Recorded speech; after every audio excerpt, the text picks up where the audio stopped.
అందరికీ నమస్కారం. Welcome to ఎసా స్పైసీ కిచెన్.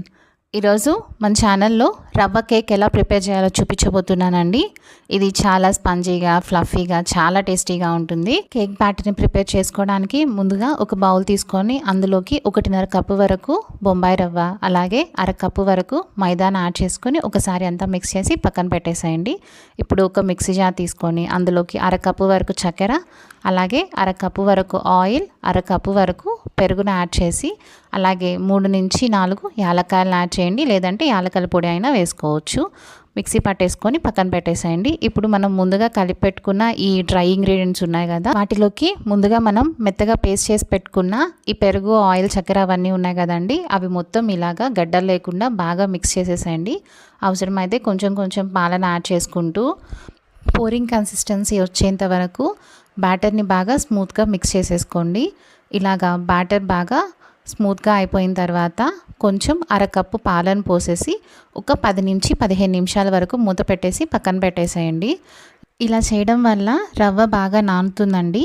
సో ఇలాగా 10-15 నిమిషాల తర్వాత ఈ పాలల్లో రవ్వ మొత్తం బాగా నానిపోయి మనకి ఇలాగా పోరింగ్ కన్సిస్టెన్సీ ఇలాగ వస్తుంది. చూడండి, బ్యాటర్ ఇలాగా పోరింగ్ కన్సిస్టెన్సీ ఇలాగ వచ్చింది కదా.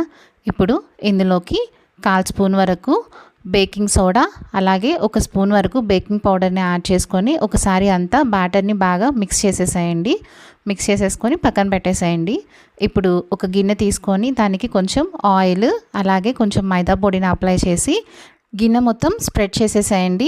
లేకుంటే మీరు డైరెక్ట్గా బటర్ పేపర్ అన్న యూస్ చేసుకోవచ్చు. ఇలాగా డస్టింగ్ చేసి పెట్టుకున్న గిన్నెలోకి మనం ముందుగా ప్రిపేర్ చేసి పెట్టుకున్న ఈ కేక్ బ్యాటర్ ఉంది కదండి, ఈ బ్యాటర్ని అంతా ఇట్లాగా పోసేసి ఒకసారి గిన్నె మొత్తం 2 సార్లు ట్యాప్ చేయండి. ఎయిర్ బబుల్స్ ఏమన్నా ఉంటే పోతాయి. సో ఇప్పుడు మనం స్టవ్ ఆన్ చేసుకొని ఒక మందపాటి గిన్నె పెట్టి అందులోకి కొంచెం ఉప్పు వేసేసి, అలాగే ఒక వైట్ స్టాండ్ పెట్టుకొని కొంచెం హీట్ చేసి పెట్టుకోండి. ఇప్పుడు మనం ప్రిపేర్ చేసి పెట్టుకున్న ఈ బ్యాటర్ గిన్నె ఉంది కదండి, దీన్ని పెట్టేసేసి మూత పెట్టేసేసి మీడియం ఫ్లేమ్ మీద ఒక 30-35 మినిట్స్ వరకు బాగా బేక్ అవ్వనివ్వండి. ఒక 35 మినిట్స్ అయిన తర్వాత ఓపెన్ చేసి ఒకసారి చాక్ పెట్టి చూస్తే ఇలాగా క్లీన్గా వచ్చింది అనుకోండి, కేక్ రెడీ అయిపోయినట్టే. ఇలాగా క్లీన్గా లేకుంటే ఇంకొంచెం సేపు బేక్ చేసుకోండి. ఇది పూర్తిగా చల్లారిన తర్వాత అప్పుడు డిమౌల్డ్ చేసుకొని పీసెస్ కింద కట్ చేసుకొని హ్యాపీగా సర్వ్ చేసుకోవడమేనండి. మీరు ఈ వీడియో తప్పకుండా ట్రై చేసి చూడండి. ఈ వీడియో కనుక మీకు నచ్చినట్లయితే please like, share and subscribe.